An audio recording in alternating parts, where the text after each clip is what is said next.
Bienvenidos amigos a otro sábado de Cámara del Crimen. Hoy, como ven, Ricardo Canaletti no está, se ha tomado unos días de vacaciones, pero tenemos una edición urgente, una edición en vivo. ¿Por qué? Porque hay casos que están teniendo novedades en este momento y se las vamos a estar contando, porque hay misterios que se vienen arrastrando en los últimos días, que no tienen una resolución y que requieren de la mirada que solo les podemos dar en Cámara del Crimen. Hoy vamos a estar centrándonos en el misterioso asesinato del ingeniero Roberto Wolfenson, un hombre de 71 años que apareció muerto en su casa del country La Delfina, en Pilar.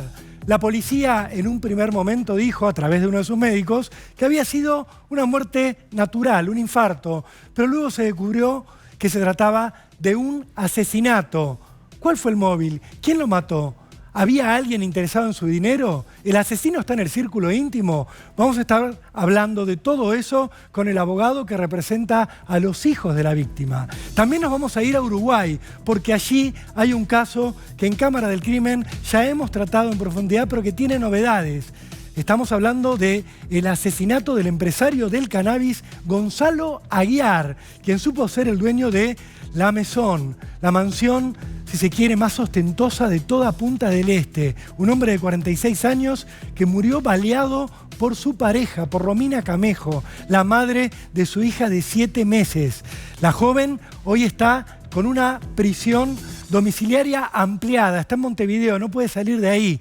Pero la investigación sigue adelante para determinar si ella lo mató en defensa propia o si hubo alguna otra cuestión de por medio. También vamos a hablar del caso de Pablo Barrios, un joven que apareció muerto en la ribera del río de Quilmes. La policía dijo se suicidó. Cuando la expareja de Pablo se acercó a ver de qué se trataba la investigación, se dio cuenta de que había aparecido atado, de que lo habían golpeado, de que claramente lo habían asesinado y alguien, aún hoy, pasado un año, está tratando de cubrir todo esto. Además vamos a tener tiempo para meternos con el caso de la violación denunciada por una joven contra 4 jugadores del club Vélez Sarsfield. Tenemos los chats que intercambió esta periodista de 24 años de Tucumán con Sebastián Sosa, el arquero de Vélez. Hay allí información reveladora y muy comprometedora. Y como siempre, un desarmadero imperdible, porque vamos a contarles una historia tristísima, una historia que lleva décadas sin un cierre. Pero ahora, sin estirar más esta presentación, esta venta de los temas, nos vamos a meter en el primero de los casos que vamos a tratar hoy. Vamos a hablar del crimen del country. Sí, otra vez un country, otra vez Pilar y otra vez un asesinato que alguien quiere hacer pasar por una muerte natural. Vamos después de esta barrida.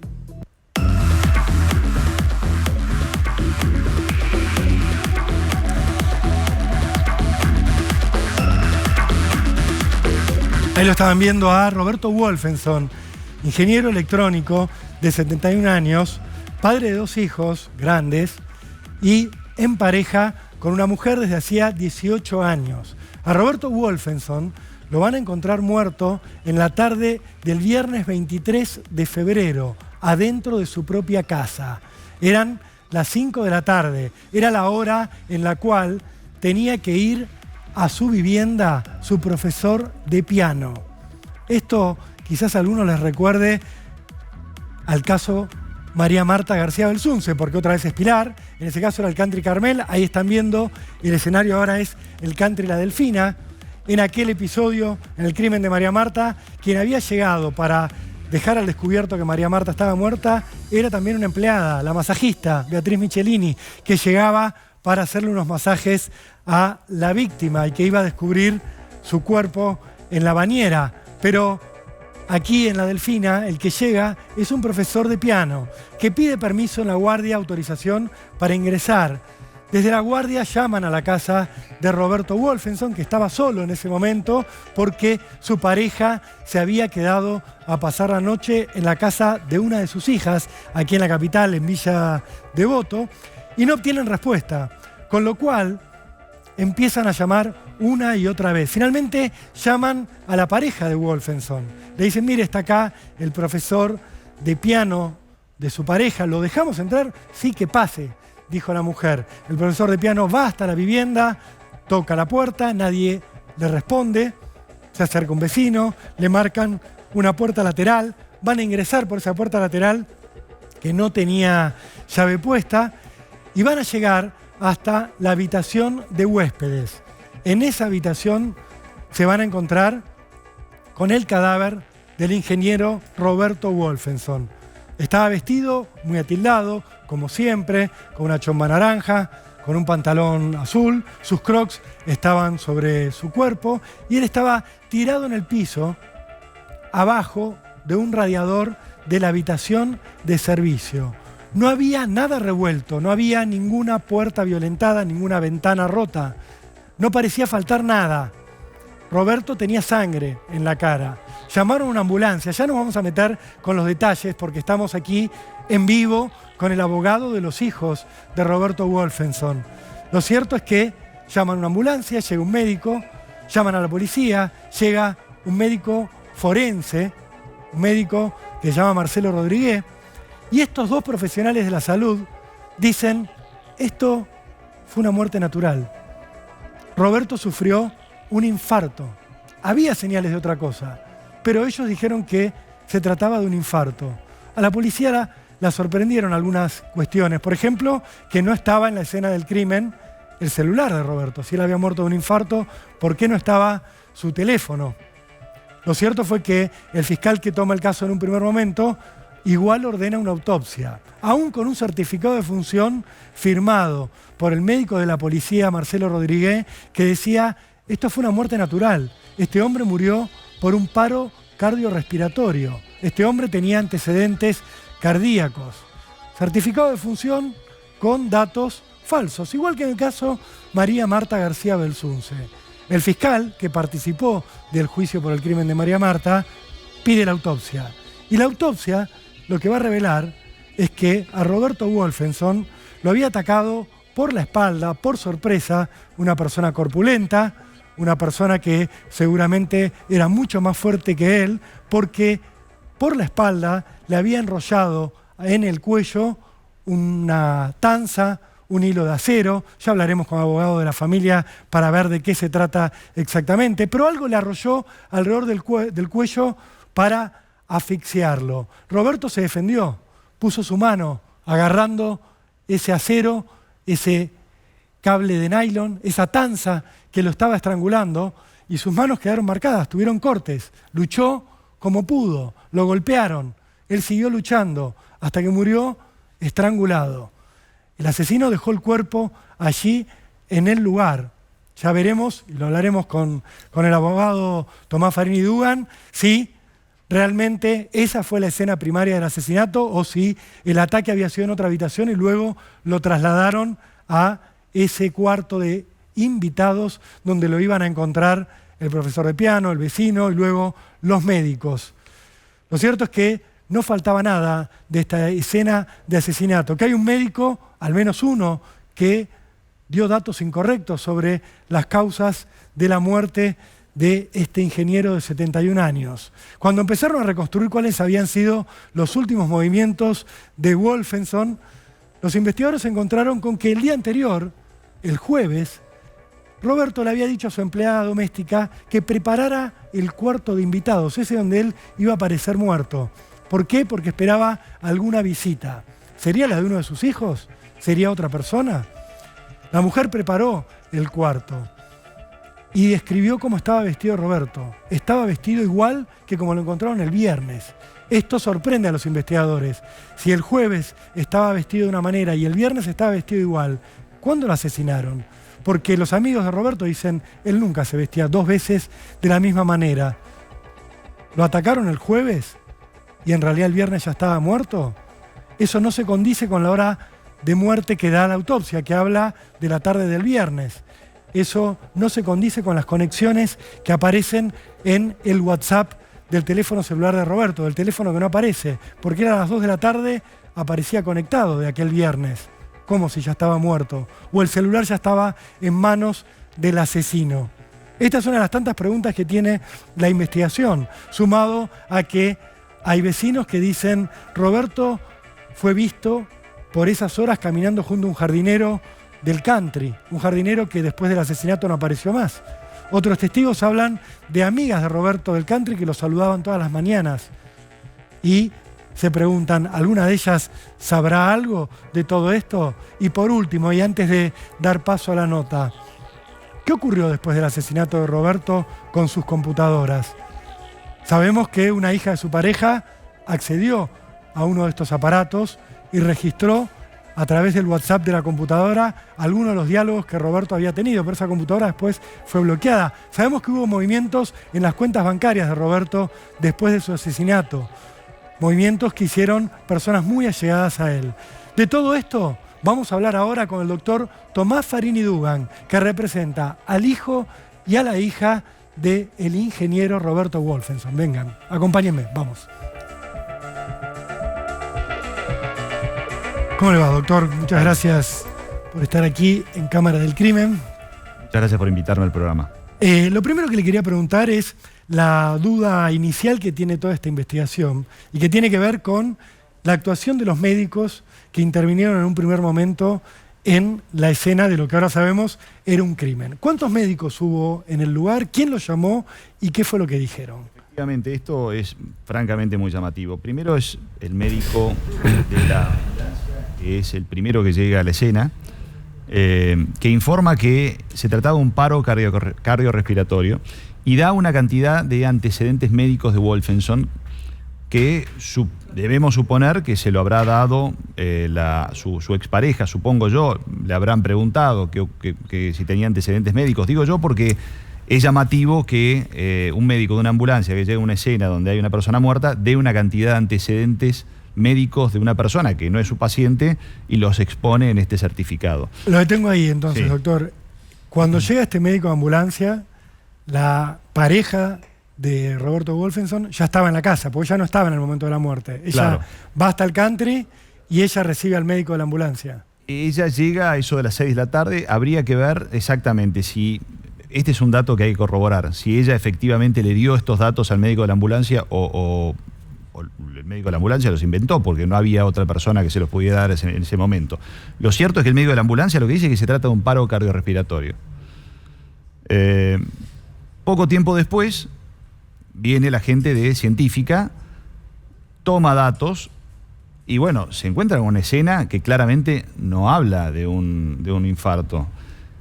Yo vi las fotos, miren, cualquier persona se da cuenta que no es un infarto. Estaba la cara cubierta de sangre, había una mancha de sangre muy grande alrededor del cuerpo. Ajá. Tenía signos de defensa evidentes, ostensibles, cortes en las manos, cortes en los dedos, golpes en la cara, golpes en los brazos, en fin. Esto se notaba a simple vista. A simple vista. Eso Totalmente. el médico de ambulancia no lo vio. No lo vio. ¿Y el médico de la policía? Esto es lo más raro de todo, que después de que la gente científica empieza a tomar rastros, viene el médico de policía y dice exactamente lo mismo. Dice que la causa de muerte es un infarto de miocardio. Y refiere que el paciente era un paciente cardíaco. También. Otra Teniendo vez- antecedentes de alguien que no había visto nunca. Otra vez, claro, ¿de dónde lo sacan? Además, quiero aclarar, Wolfensohn no era un paciente cardíaco grave, tenía una arritmia, pero nunca había tenido un infarto, nunca había tenido un antecedente que pudiera ser compatible con un infarto de miocardio súbito, digamos, para nada.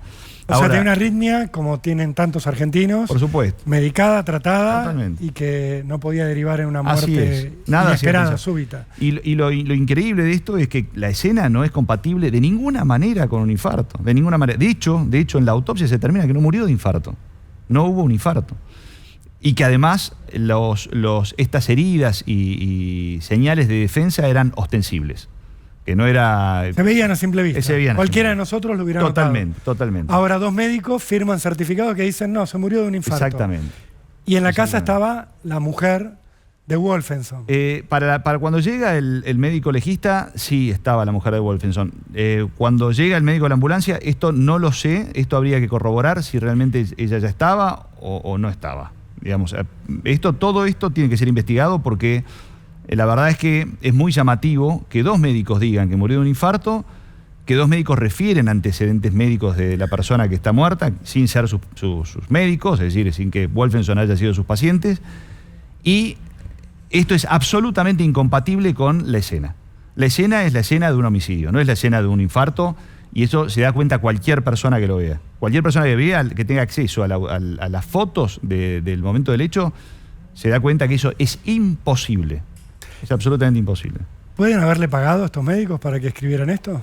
Yo creo que hay que investigarlo, por supuesto. Ya hay una denuncia contra el médico legista y bueno, el médico de la ambulancia va a tener que explicar seguramente también. Probablemente también hagamos una denuncia para que se investigue los llamados, en fin, si hubo algún tipo de referencia anterior a estos médicos para que dijeran lo que terminaron diciendo. ¿Quién lo llamó al médico de la ambulancia? ¿La Guardia del Country? La Guardia del Country.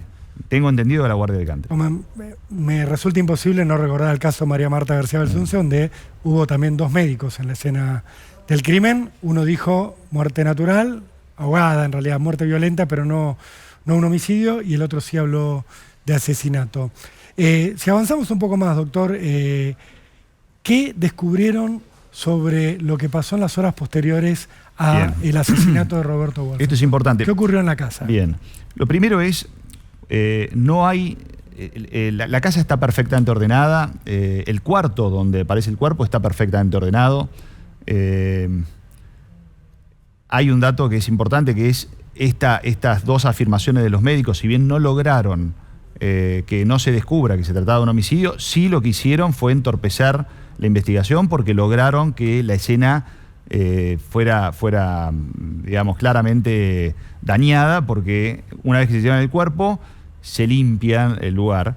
Se limpia el lugar. ¿Otra vez una limpieza de una... Sí. Yo, a ver, bueno... un crimen en un country de Pilar? Esto yo no puedo decir que sea algo, digamos, a ver... Esta limpieza se produce porque el médico, como era una muerte natural, le dicen a la familia, entren, que no hay ningún problema, limpien. Y se llevan el cuerpo. Bueno, digamos, yo me pongo en el lugar de la familia, tiene sentido, digamos, si me dicen que murió de un infarto, bueno, en fin, no van a dejar las manchas de... No sé, en fin, esto me parece que, no sé si es un dato sospechoso, yo creo que no. Lo cierto es que esa escena se dañó gracias a lo que dijeron estos médicos. Le hago un paréntesis ahí. ¿Es cierto que se encontraron sábanas de la ropa de cama de la habitación de servicio en el lavarropas y que la empleada doméstica dice yo no puse esa ropa ahí? Eso es cierto, se están analizando. Y lo cierto es que también, si bien está todo muy ordenado, porque yo creo que el cuerpo fue instalado en ese lugar, y lo digo porque Wolfensohn tiene la cara ensangrentada, el cuerpo está rodeado de sangre, y la cabeza de él está abajo de una estufa blanca que no tiene ninguna mancha de sangre. Es imposible que esa cabeza, es decir, si hubiera caído, hubiera golpeado y hubiera manchado. Además tenía una gran lesión en la nuca, que perdió sangre, por lo tanto es imposible que esa estufa no estuviera con se llama pincelada de sangre. Sí, el arrastre. Exactamente, de la caída. del cuerpo al caer. Ese cuerpo no estaba ahí, ese cuerpo alguien lo puso ahí. Ahora, después con luminol se logró determinar que hay pequeñas manchas de sangre en diferentes lugares de ese cuarto. Algunas que están en la pared arriba de la cama, otros que están en el colchón, otros que están en algunos muebles. Es decir, aparentemente esa es la escena. ¿Y hay huellas digitales de alguien ahí? No, este es un dato interesante. Está la huella, digamos, de una palma de mano que tenía un guante de trabajo. Esto lo digo porque es muy importante. Porque yo se lo pregunté a la médica si el autor necesariamente tendría lesiones. Le digo porque Wolfensohn tenía 2 clases de lesiones. Unas que eran cortantes, que eran con esta tanza probablemente, y el segundo grupo eran hematomas. Hematomas producto de la defensa. Entonces, lo que pregunté es si el autor, si se generó una pelea, fue reducido y ahorcado. La médica legista me dijo que no, que fue tomado de atrás y estrangulado. Por lo tanto, el autor no tiene por qué tener lesiones. Probablemente no tenga lesiones, salvo en las manos, a menos que hubiera usado guantes. Los guantes de trabajo serían un medio para defenderse de la marca de las lesiones. Por lo tanto, si esta marca que quedó en la escena de un guante, de una persona que tenía una mano con un guante, es bastante probable que haya sido la del autor y que por lo tanto el autor no tenga ninguna lesión que lo delate en ese sentido. Se hablaba de que habían aparecido huellas de una hija de la pareja de Wolfensohn en la habitación donde ocurrió el crimen. Yo no sé si es exactamente la habitación, es cierto que aparecieron, pero también lo cierto es que esa hija iba mucho a la casa y además, bueno, recordemos que además estas huellas se toman al otro día, cuando se sabía que esto era un homicidio, Y bueno, estas huellas pudieron haber sido dejadas cuando entraron al lugar, se limpió, en fin. Yo creo que eso no es un indicador tampoco de una participación en un crimen, digamos. La verdad es decir, hay un montón de explicaciones sobre por qué estaban esas huellas ahí. Lo cierto sí es que la hija ingresó a la computadora del trabajo de Wolfenson utilizando una clave que encontró y ingresó al WhatsApp web. Sí. Esto lo digo porque en el mismo... Esto después del crimen, obviamente. Esto después del crimen. La hija de la pareja de Wolfenson agarra la computadora de trabajo del ingeniero. Exactamente. La abre, la activa con una clave que encuentra anotada y entra al WhatsApp. Entra al WhatsApp web y filma con su teléfono los WhatsApps que estaban ahí.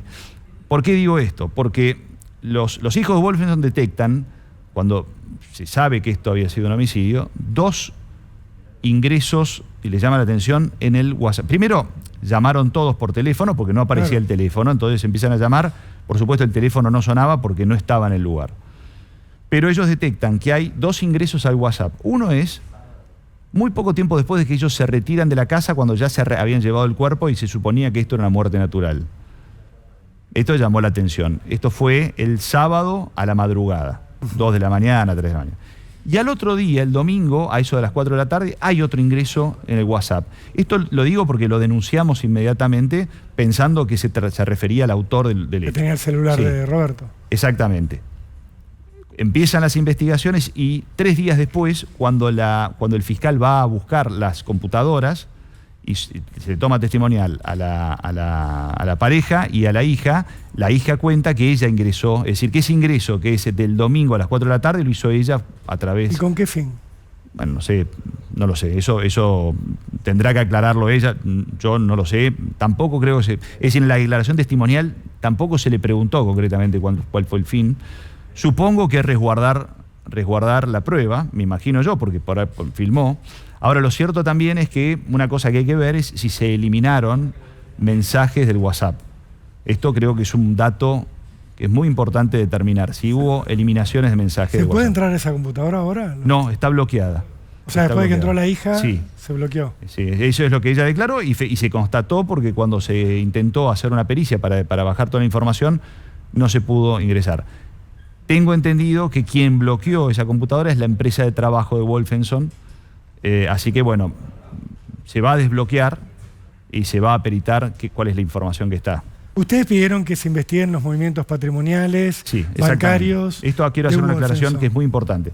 En el mismo momento en que se sabe que esto es un homicidio y que a mí me llaman, bueno, les cuento, Wolfenson era una persona absolutamente prolija, era una persona muy ordenada en su vida.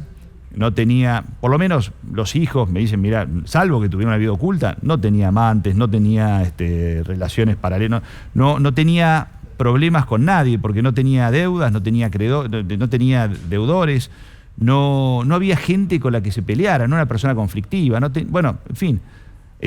Y además nos encontramos con una escena en donde, según la pareja de él, no faltaba nada, salvo el teléfono. Ajá. Entonces, esto era muy llamativo. Lo primero que pensamos es, bueno, tal vez ingresaron a través del teléfono las cuentas de él y se retiraron dinero. Entonces, para poder determinar si el móvil era económico, lo que pedimos es que se investiguen todas las cuentas bancarias de él para determinar si hubo movimientos de dinero. ¿Y hubo? Aparentemente, según información periodística, que no está en la causa aún, hubo movimientos de dinero. Aparentemente la pareja de él retiró fondos de esas cuentas, después de que se sabía que esto se trataba de un homicidio. Las razones las desconozco. Pero lo que quiero aclarar es, ese no era dinero, hasta donde sé, de la pareja. ¿Por qué? Porque eran cuentas de Wolfenson. Hay que ver si ella era cotitular de esas cuentas y demás. Pero ¿cuánto dinero es?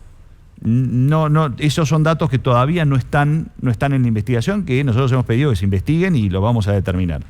Ahora, este es un dato que queremos que se esclarezca, porque realmente si ingresó, es decir, precisamente lo que queremos descartar es que el móvil sea económico.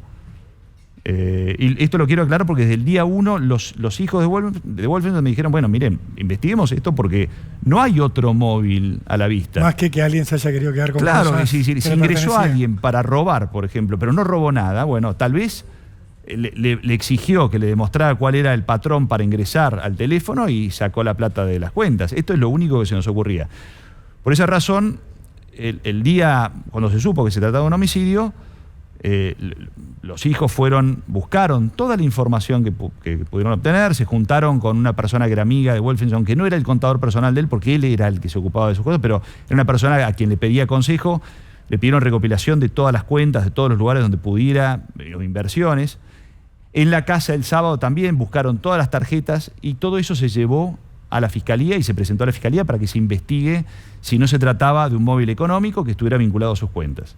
O que alguien haya transferido propiedades o haya hecho algún cambio en la herencia. Testamentos, exactamente. Todo ese movimiento se pidió para poder determinar si el móvil era económico. Bueno, ahora aparentemente hubo ingresos en las cuentas y hubo extracciones en las cuentas. Por parte de la mujer de Wolfenson. Por parte de la pareja de Wolfenson. ¿Hay una interna entre los hijos de Wolfenson y las hijas? No hay una interna. ¿La pareja de Wolfenson? A ver, no hay una interna, la relación no era mala, nunca fue mala.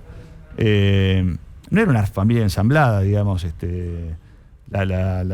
Los hijos son grandes, la hija no tenía una relación estrecha con el padre, el hijo sí tenía una relación más estrecha con el padre, pero los dos viven en Capital, él vivía en Pilar, en fin, se veían de manera espaciada, el hijo tenía relación, pero no había un problema con la familia, con la pareja de Wolfenson, ni con los hijos de la pareja de Wolfenson, para nada. Pero la verdad es que, bueno... Pero ellos piensan más en un robo de alguien externo. Sí, exacto. Eso y es ustedes parecen estar más orientados hacia alguien del entorno. Nosotros no descartamos ninguna hipótesis. ¿Por qué? Porque no existe un móvil claro. Entonces, estamos investigando en todos los sentidos. De hecho, hemos aportado nombres de una cantidad de personas que podrían haber tenido algún conflicto que no explica un homicidio para nada, pero que hicieron trabajos en la casa, que quedaron inconclusos, que tal vez hubo alguna discusión. Todo eso nosotros lo hemos aportado. ¿Cuántos nombres son, doctor? No, es una persona en particular, pero después también está los jardineros, los albañiles, todo. Yo sé que ya se han tomado declaraciones a ellos, pero bueno, esos son personas que estuvieron el día viernes. ¿Y por qué señalo el día viernes? Porque acá hay un punto que es, la autopsia señala que el horario de la muerte se produjo entre más o menos la 1:30 de la tarde y las 4:30 de la tarde, del día viernes. Sí. Pero la verdad es que algo pasó con Wolfenson el jueves a la tarde-noche. A partir de ahí, los amigos que lo llamaron no recibieron respuesta, los WhatsApp no fueron respondidos, Wolfenson tuvo una invitación a comer, tampoco respondió, y esto era raro, porque era una persona que él respondía siempre, muy normalmente. Tenía la misma ropa en el momento de la muerte, sí, que había utilizado el día jueves, lo que también es llamativo porque era una persona muy cuidada. Pero además, por ejemplo, no fue a la clase de gimnasia el día viernes a la mañana, cosa que hacía siempre. La cama no estaba extendida, la cama de él. donde él dormía. Hay una cantidad de datos. No había comido, según la autopsia. Es decir, no cenó. Por lo menos no almorzó. Bien. Y no sabemos si cenó, pero estos son todos datos llamativos que indican que algo pasó el jueves y la muerte efectivamente se produce el viernes. Y además no hubo agonía, porque una cosa que pensamos es tal vez el ataque fue el jueves a la noche. Y él termina muriendo el viernes. No hubo agonía. Según la autopsia, la muerte fue prácticamente instantánea. Bien. Sobre los datos que aporta la autopsia también es importante, aparentemente fue una tanza. Lo digo porque por los cortes que tiene en las manos y en la nuca. Hubo intentos de defensa, él era zurdo, con la izquierda, él trató de defenderse, sí, exactamente, tiene cortadas, pero tiene dos tipos de cortadas, lo que hace pensar que es una doble vuelta de tanza. Arriba y abajo. En los dedos y en el costado de la mano, es decir, aparentemente hubo dos tanzas de la que trató de defenderse que cortaron su mano. La mano derecha no tiene lesiones, tal vez fue inmovilizado. Bien. Y el ataque fue por la espalda. De atrás y con alguien... De alguien que... Muy poderoso. Digamos, obviamente, tiene una fuerza muy superior a él, pero que además tendría la misma altura que él o un poquito más alto si es que el ataque fue parado, como aparentemente fue, salvo que se hubiera tirado al piso y lo hubiera ahorcado desde el piso. Entonces, bueno, la diferencia... Claro, la diferencia... Doctor, muy claro, muy preciso los detalles que nos ha dado. Le agradezco mucho por este momento con Cámara del Crimen. Vamos a seguir con el caso para ver ¿Qué respuesta tienen todos estos enigmas? Muchas gracias. Gracias, doctor.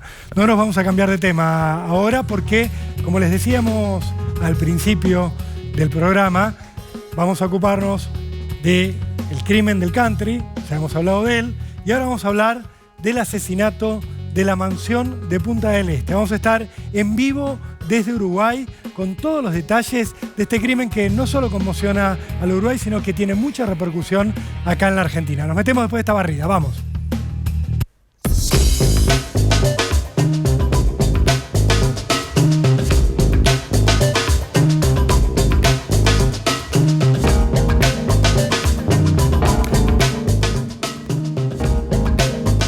Ostentosa de todo Punta del Este. La Maison se llama, tiene 6.000 metros cuadrados, 1.700 de ellos son cubiertos, tiene 5 habitaciones en suite, tiene pileta climatizada, tiene microcine y tenía, hasta hace poco tiempo, 2 habitantes. Una pareja que la había comprado por alrededor de 5 millones de dólares en un remate. El hombre de esta pareja era el empresario del cannabis, Gonzalo Aguiar, un hombre de 46 años que vivió mucho tiempo en Canadá, que allá juntó dinero, inversionistas, para poner en Uruguay la que prometía ser la planta de secado de hoja de cannabis más grande de toda Sudamérica. Una planta que inauguró acompañada por el presidente uruguayo Luis Lacalle Pou, que tuvo mucha cobertura mediática. Él parecía un hombre muy poderoso, tenía inversiones por más de 27 millones de dólares. Con el correr del tiempo se conoció su relación con una mujer 20 años más joven que él, Romina Camejo, una joven a la cual este empresario le fue financiando una carrera como cantante. Grabó videoclips con una producción muy costosa, muy ostentosa. Allí la están viendo a Romina Camejo, la escuchan cantar. Romina, además de cantar, era aficionada a las armas. También lo era Gonzalo Aguiar. Los dos solían ir a tirar. Ahí la están viendo a Romina tirando al blanco con un arma larga. También tiraba con pistola, tenía mucha práctica. Esta pareja se movía con mucha ostentación. Se movía en autos importados, en Lamborghinis, en BMWs. Todo el mundo en Punta del Este los conocía justamente porque se mostraban mucho. ¿Qué ocurrió y por qué estamos hablando de ellos? Porque la relación en esta pareja empezó a tener problemas vinculados a lo que se cree ahora era la violencia de género. Romina queda embarazada, se separa de Gonzalo Aguiar, se va a vivir a otra casa, deja esa mansión, tiene a su hija, ahí hay un ida y vuelta con el empresario Gonzalo Aguiar, y todo va a terminar con sangre. ¿Cuándo? El lunes 26 de febrero, madrugada de ese lunes, cuando Gonzalo Aguiar, acompañado por una mujer, fue hasta la casa, también importante, no le diremos mansión, pero es una casa muy importante, donde estaba viviendo Romina Camejo con su hija de 7 meses, con un amigo, con el padre del propio Gonzalo Aguiar, lugar al que llega el empresario acompañado por una mujer, en una camioneta de lujo, se baja, golpea la puerta, le piden que no entre, intenta forzar el ingreso, según la versión de Romina Camejo, ponen un mueble detrás de la puerta para que no pueda pasar. Finalmente el empresario ingresa, entra por la fuerza, según lo que dice Romina Camejo y según lo que dicen varios de los testigos que estaban allí en ese momento. Hay una pelea, un forcejeo, que termina cuando Romina Camejo saca un arma y lo mata a Gonzalo Aguiar de 7 balazos. Obviamente queda muerto en el lugar el empresario. Romina llama a una ambulancia, llama a la policía, ya no había nada para hacer, y a Romina Camejo se la llevan detenida.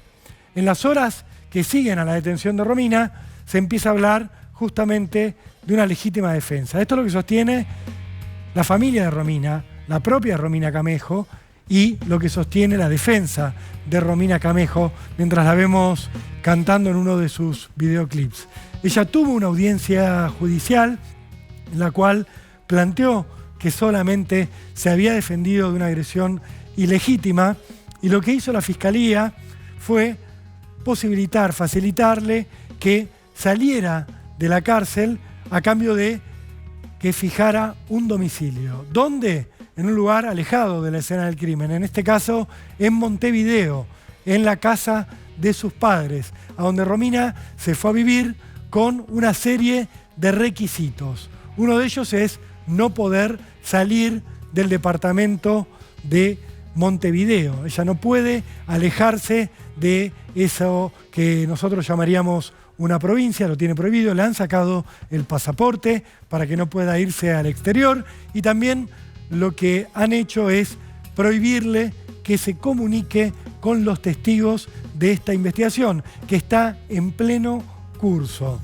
Lo que han hecho los investigadores es ponerle estas medidas por 150 días mientras llevan adelante la investigación. Una investigación cuyas novedades tiene nuestro corresponsal en Uruguay, Celso Cuadro, a quien saludamos desde aquí, de Cámara del Crimen. Celso, un gusto verte y escucharte como siempre. ¿Cómo estás? Hola Rolo, ¿qué tal? ¿Cómo están? Buenas tardes, saludos para todos. Sin lugar a dudas, uno de los hechos más importantes de los cuales se ha hablado en los últimos tiempos, después de aquella conocida situación también vinculada a una enorme casa, a una mansión. ¿Te acordás? La mansión del sexo, de lo cual, bueno, muchísimo hablamos y también revolucionó el Río de la Plata. En este caso, bueno, es una telenovela prácticamente lo que ha sucedido en relación a todo esto. Se van sumando capítulos todos los días, te diría yo.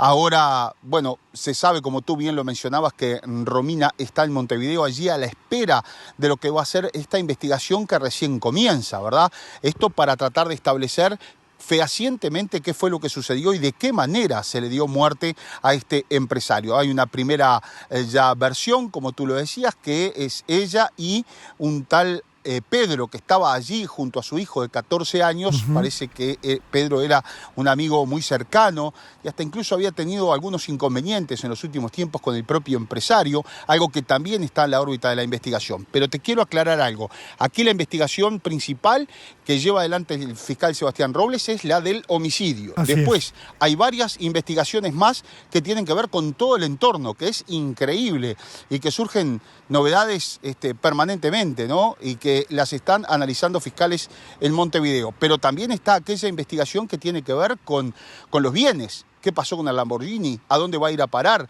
En Uruguay cuesta cerca de $500.000. La casa que él habitaba, que está embargada, la casa en la que murió, en la cual, bueno, sabemos que ni siquiera se pagó en los últimos alquileres, por ejemplo. Es decir, toda una situación no se pagaba. Venían en caída libre, yo te diría. Pero también han surgido otras novedades. ¿Cómo cuál? Por ejemplo, que la empresa Boreal, Rolo, que él supo dirigir y que tú bien mencionabas, allí fue inaugurada en el año 2020 con la presencia del presidente de la República, tenía una filial que hasta ahora no se conocía, que es en México. Y que la esposa del empresario amigo allí, que estaba con él, un productor, que en algún momento fueron socios incluso de una productora audiovisual, tal Pedro, que estaba allí, que es un personaje conocido además, este verano fue fotografiado en varias fiestas usando pollera, porque quería cambiar un poco, él decía que iba a implementar una nueva moda de este verano en Punta del Este, y hasta incluso hubo algunas presentaciones que tienen que ver con este empresario. Pero bueno, lo cierto es que la esposa, una rumana, la esposa de este empresario, había viajado a México justamente a contactarse allí con la otra pata de esta, vamos a decir, de todo este conglomerado empresarial que tenían, y bueno, como para ir a buscar algo de sustento para seguir adelante con inversiones y con otras cosas que tenían previsto hacer aquí en Uruguay. Pero lo cierto es que en los últimos tiempos el empresario prácticamente, te diría yo, estaba en la bancarrota y con los talones muy seguidos por parte de la justicia uruguaya y ya los empresarios canadienses que sabían que todo esto era una estafa. A él lo estaban investigando por algo así como $10,5 millones o un poco más.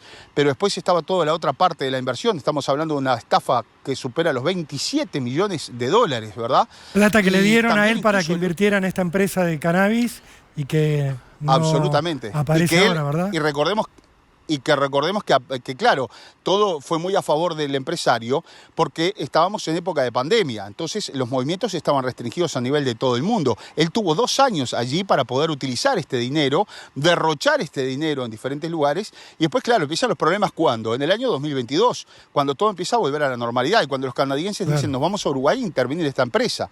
Llegan a Uruguay y resulta que la empresa había dado algo así como $100.000, nada más, de los 93 millones de dólares que él les había dicho que ya estaban en la cuenta.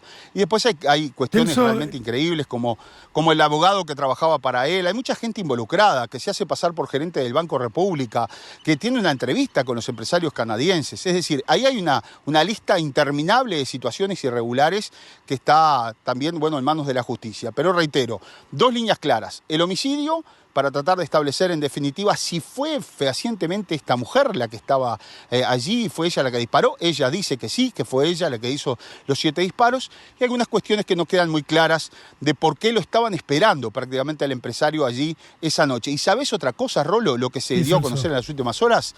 El empresario, desde que se baja de la camioneta de alta gama, a 4 y algo de la mañana, donde estaba con esa mujer, hasta que llega a la casa pasa tan solo 1 minuto y medio. Con lo cual fue todo muy rápido y allí el empresario apenas abre la puerta, lo acribillan a balazos. Te escucho. Sí, Celso, no, te quería agradecer por esta actualización que nos has hecho de los últimos datos que ha recogido la investigación alrededor del asesinato de Gonzalo Aguiar. Ya nos vamos a ir a hablar con el abogado de Romina Camejo. Celso Cuadro, muchas gracias. Gran trabajo desde Uruguay, como siempre. Ahora estamos en comunicación con Camilo Silvera, que es el abogado justamente de Romina Camejo, la mujer que está imputada por la muerte de Gonzalo Aguiar, pero que sostiene que actuó en legítima defensa. Doctor Silvera, muy buenas tardes. ¿Cómo le va? Rolando Barbano desde Cámara del Crimen lo saluda. Buenas tardes, Rolo. Gracias por la invitación. Doctor Camilo Silvera, le quería preguntar cómo está en este momento su clienta, Romina Camejo, dónde está viviendo, si está con su hija y cómo se encuentra ella en general. Bueno, ella está destrozada, está destruida, está por suerte acompañada con su núcleo familiar, está velando obviamente por la salud e integridad física de su hija de tan solo 6 meses, está en una etapa de amamantamiento naturalmente, entonces está protegida, pero está con una atención psicológica y psiquiátrica de rigor y bueno, viene siendo atendida y está acompañada. ¿Qué restricciones tiene Romina en este momento para moverse? ¿Cuáles son los límites que le ha impuesto la justicia? Lo que se impuso fue una limitación en cuanto a la posibilidad de comunicación con los testigos del evento, una imposibilidad de salir del departamento de Montevideo y obviamente una imposibilidad de salir del país. Esto obviamente puede darse, una autorización especial para hacerlo, pero bueno, previamente deberá autorizar el juzgado correspondiente. Pero ella puede salir a la calle, puede ir a un shopping, siempre que esté en Montevideo. Ella tiene su libertad ambulatoria intacta, puede moverse con la libertad que ella desee. Bien. Doctor, ¿cuál es la versión de los hechos que le dio Romina Camejo a la justicia? ¿Cómo fue esa madrugada del crimen de Gonzalo Aguiar? Bueno, Rolo, primero la consideración de que estamos ante una investigación preliminar, entonces todos los datos que nosotros podamos proporcionar son provisorios. Lo que sí se hizo en el día posterior o en las horas posteriores fue tener una declaración primaria de ella en el ámbito de la fiscalía, junto al fiscal, y bueno, ella lo que relata es, bueno, que se da una situación muy violenta previa, relata una situación de violencia que duró durante todo el tiempo de la relación y que, bueno, ese día estaban todos en vela porque temían que podría llegar a pasar lo peor, porque de hecho lo había anunciado esta persona, el señor Aguiar, ¿De qué manera? De que la iba a cortar en pedacitos. Eso lo hizo a través de mensajes de WhatsApp. Y bueno, obviamente estaban en esa casa que ustedes conocen, que es muy grande. Doctor, lo detengo ahí un segundo en este relato, porque me parece que esto es un punto central de la investigación. Usted lo que cuenta es que durante el día que iba a terminar con el asesinato, el empresario le dice a Romina, te voy a matar, te voy a cortar en pedacitos, te voy a matar. ¿cuál era el punto focal del conflicto? Digo, ningún caso de violencia de género tiene justificación alguna, pero ¿de dónde venía lo de Aguiar? ¿Por qué la agredía de esa manera? ¿Estaba enojado con qué situación que él creía injusta? Digo que, por supuesto, nosotros no tenemos por qué pensar que lo fuera, pero ¿qué le argumentaba? ¿Qué le decía a Romina?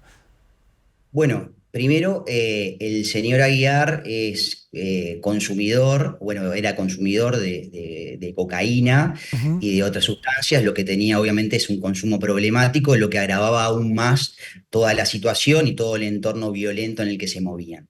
Además, tenían una hija en común, bueno, también la lucha por la tenencia, de hecho se había anunciado como que iba a ir a secuestrar a su hija, que se la iba a llevar. Lo que también se dice es que, bueno, ella sufría de violencia patrimonial, física, psicológica permanentemente, y estos fueron un poco los parámetros o el contexto que se vivió siempre en la vida en relación entre ellos. Le preguntaba también, doctor, y todo este cuadro que nos está describiendo es tremendo y la justicia, por supuesto, que lo tiene que tener en cuenta para tener justamente la perspectiva de género en lo que termina ocurriendo. Pero lo que le quería preguntar puntualmente era por versiones que había sobre el día de la muerte de Gonzalo Aguiar, donde se planteaba que Aguiar le estaba haciendo escenas de celos sobre el hombre que acompañaba en ese momento a Romina, este amigo de su clienta, que es productor. ¿Había una situación vinculada con todo eso o simplemente era la violencia desatada por un hombre que usted nos describe como muy violento y adicto a las drogas? El señor Aguiar, según nos manifiesta Romina, se preocupaba siempre por generar situaciones que no coincidían con la realidad para generar un mérito, para ponerla en ella en una condición de vulnerabilidad o de persona agredida y él en una situación de víctima. Ajá. Esto lo hacía con todo lo que podía y bueno, una de las cosas que quizás se le pasó por la cabeza y absolutamente errada, era que podría llegar a existir una relación entre el señor Pedro y ella. Esto obviamente está lejos de la realidad, lo pudimos confirmar, pero sí, y bueno, al estar en una condición de consumo de sustancias, obviamente que esta persecuta aumenta permanentemente, y bueno, lo que se le pasaba por la cabeza, obviamente hoy no lo podemos saber, pero sí, una de las razones que se podría llegar a manejar del móvil, del por qué estaba allí también, era de secuestrar a su hija, de ir a matarla y además de agredir a la otra persona.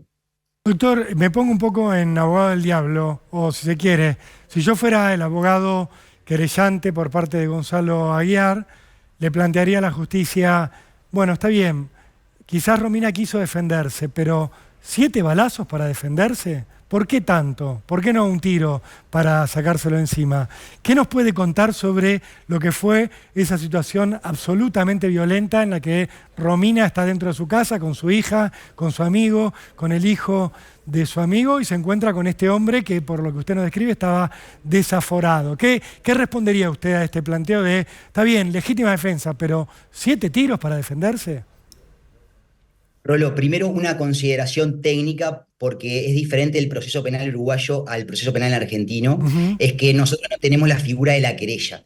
Lo que Bien, tenemos quizá parecido, pero sin las mismas posibilidades o derechos, es la figura de la representación de la víctima y nadie más. claro.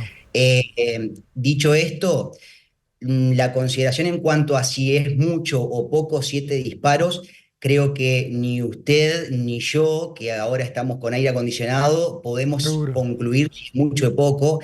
Hay que estar en esa situación. Es una situación muy límite en donde nada más y nada menos está en juego la vida de varias personas que estaban allí.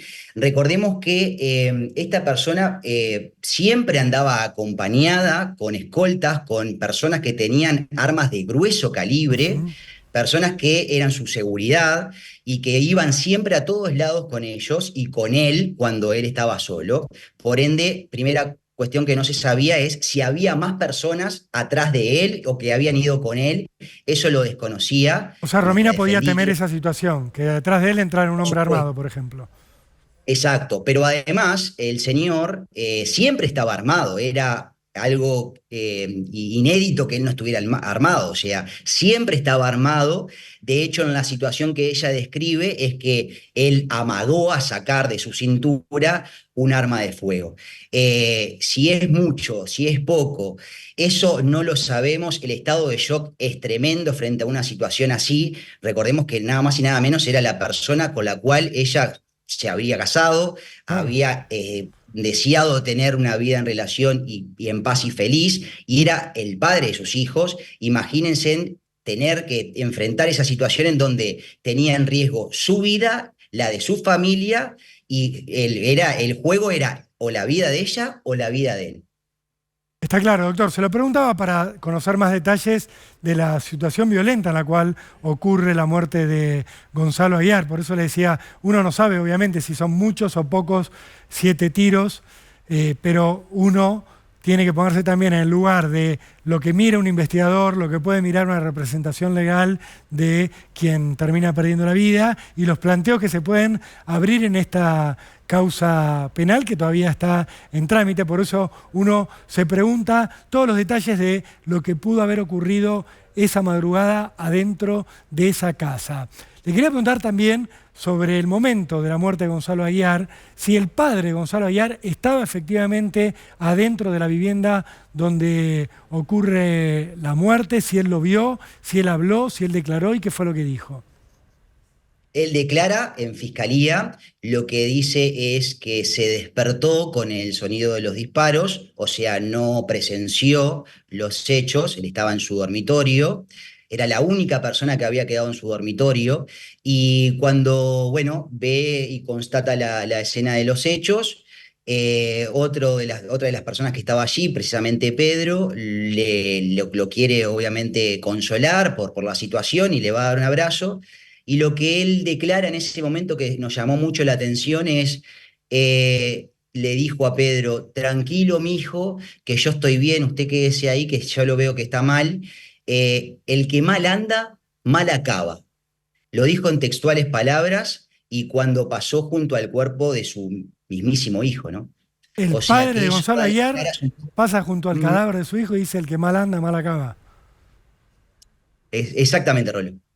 Es impactante, doctor, esta revelación que nos está haciendo. Es impactante esa declaración. Sí, sin lugar a dudas, porque es un familiar directo de quien recibe los 7 balazos, el papá, ni más ni menos. Más ni menos. Le quería preguntar, usted nos decía, Romina se había casado con Gonzalo Aguiar, quería tener una familia con él, de hecho tuvieron una hija juntos.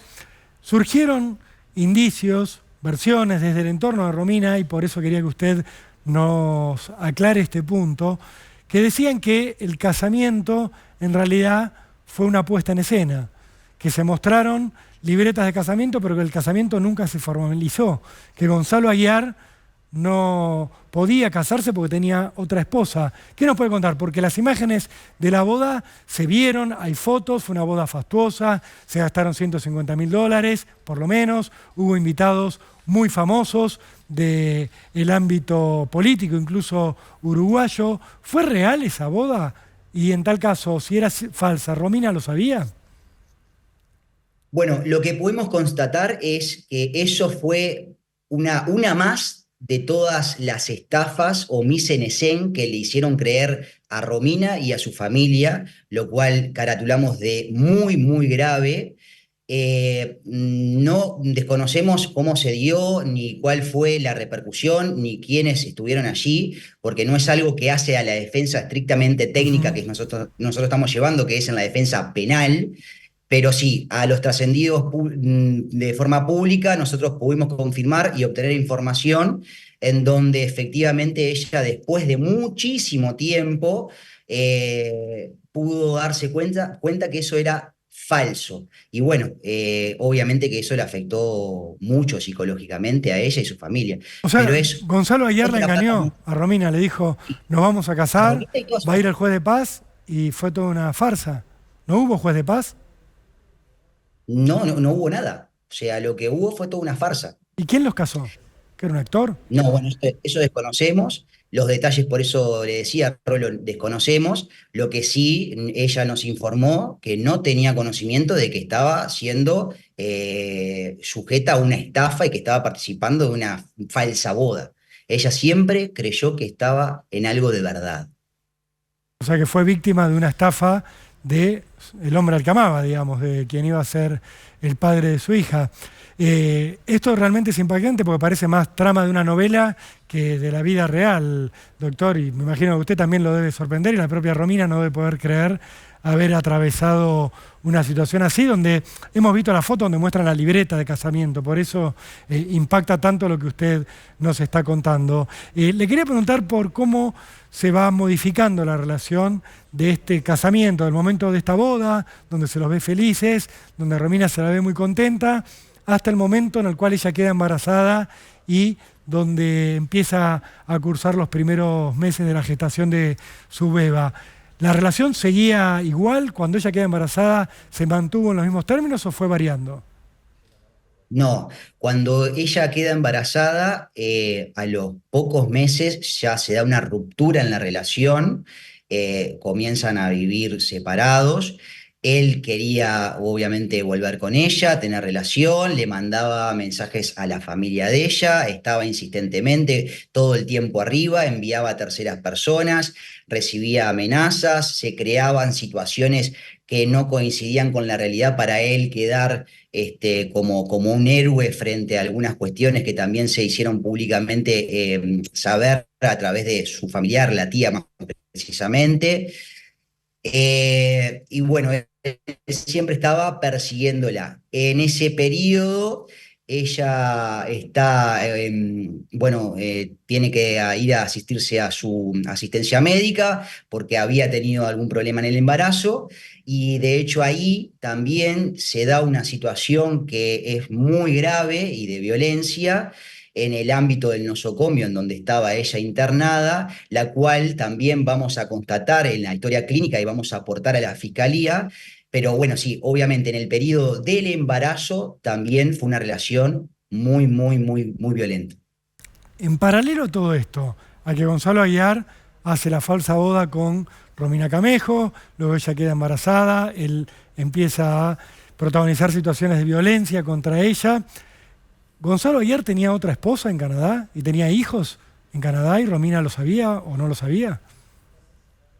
Bueno, lo que nos manifiesta ella es que no lo sabía y se enteró recién cuando pasó todo esto y a través de información que pudo obtener, pero ella no tenía conocimiento de esa situación.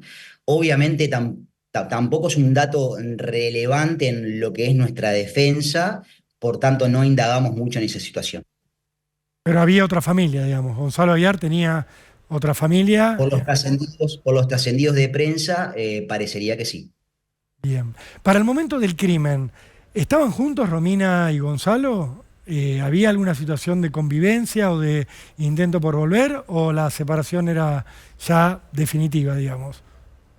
Él seguía intentando volver con ella y obviamente ella se negaba, pero bueno, la situación de vulnerabilidad a ella la ponía en una condición de imposibilidad de apreciar realmente lo que estaba bien y lo que estaba mal.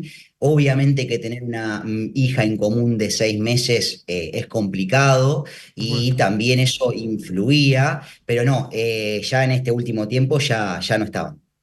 Bien. Doctor, se dijo en su momento también que cuando Gonzalo Aguiar va a la casa donde termina muriendo baleado, estaba acompañado por una mujer. ¿Esto usted lo pudo constatar? ¿Sabe quién era esta mujer y sabe qué declaró y qué vio sobre todo lo que pasó? Sí, efectivamente, había una mujer en el auto junto a él cuando llegaron. Esta señora no bajó del automóvil, da una descripción de cómo estaba él en ese momento, da una descripción de cómo actuaba él en la vida en relación con ella, porque ella estaba teniendo una relación con él de no Ajá. hacía mucho tiempo. Describe una relación también muy violenta, describe que usaba armas, describe que tenía armas, describe que tomaba cocaína y que había tomado cocaína antes de ir. Así que es un testimonio, sí, que es muy sólido y claro y objetivo de cómo era el contexto en el cual esta persona llega a ese lugar. ¿Y para qué va, según esta mujer, Gonzalo Ayar, a la casa donde estaba Romina? ¿Le dijo él en algún momento para qué estaban yendo? Acompáñame, que voy a la casa donde está mi ex o mi pareja con mi hija. ¿Le dijo qué quería hacer? No, le dijo que iba a ir ahí y lo vio muy enojado y bueno, lo tuvo que acompañar, pero no le dijo precisamente lo que iba a hacer.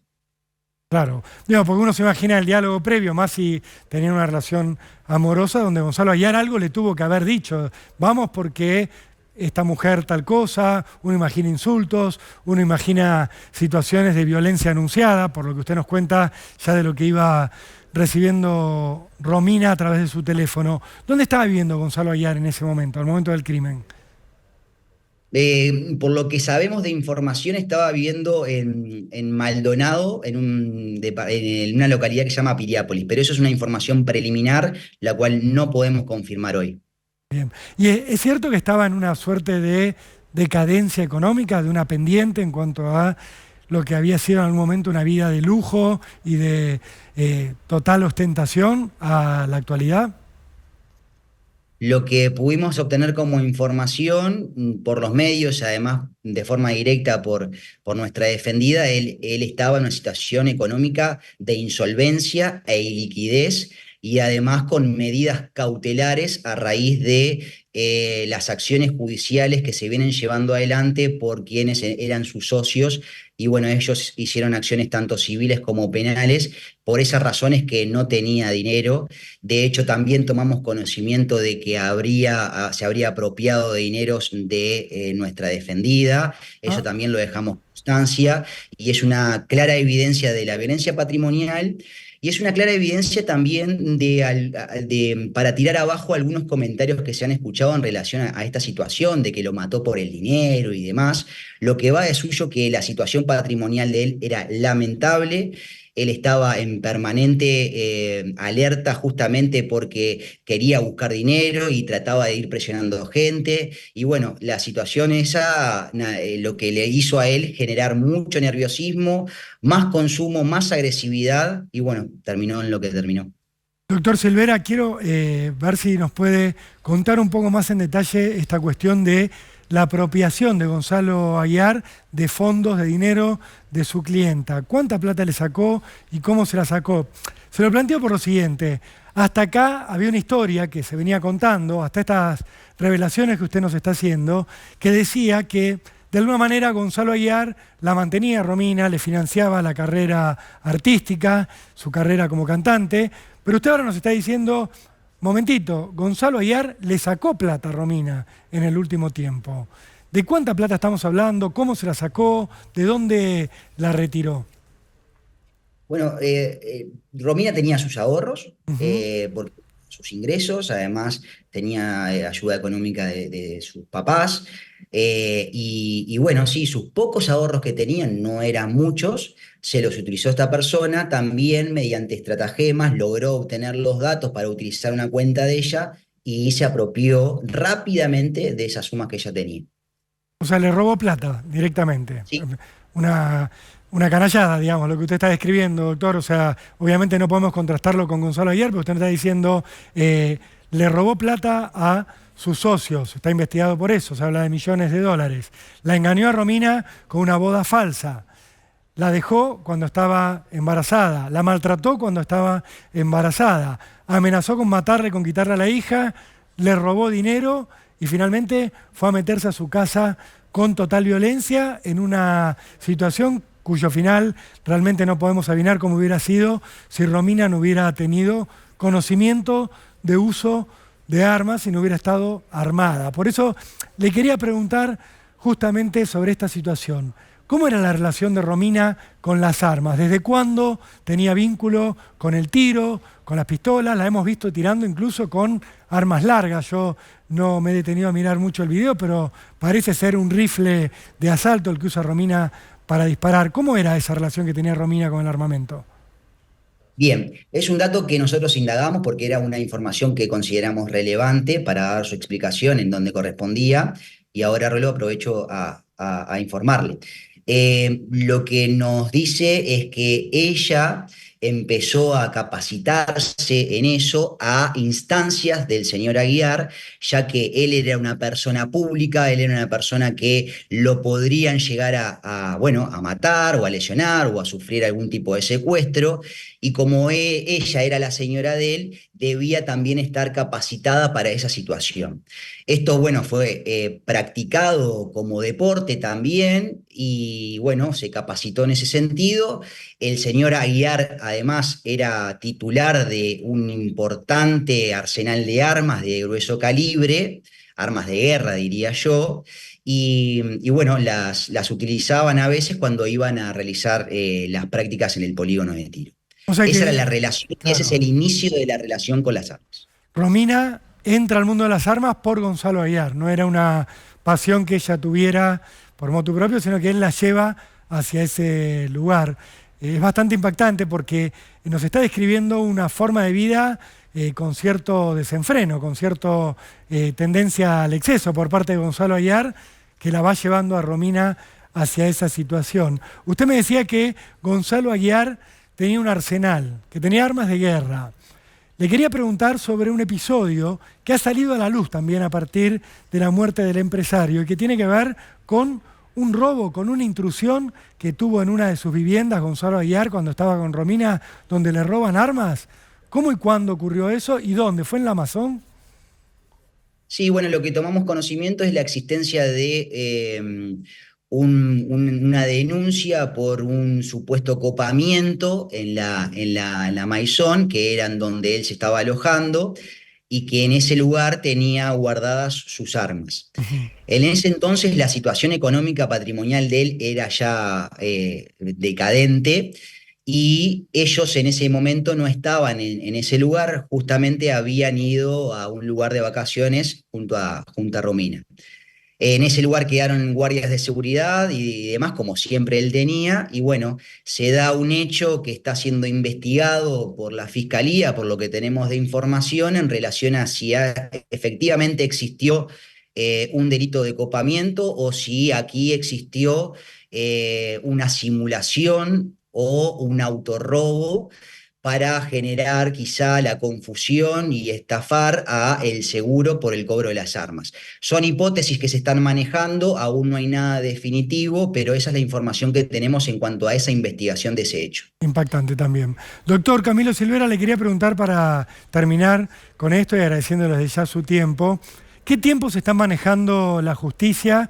Obviamente nosotros no conocemos cómo son los procedimientos judiciales en Uruguay, pero sin ponernos técnicos, ¿cuánto tiempo falta para que la justicia tome una determinación en relación a Romina, a decir o a tener algún tipo de resolución en cuanto a actuó en legítima defensa o no, o esto se trata de un homicidio liso y llano y tiene que ir a prisión? ¿Cuándo ocurriría eso? ¿En qué plazos?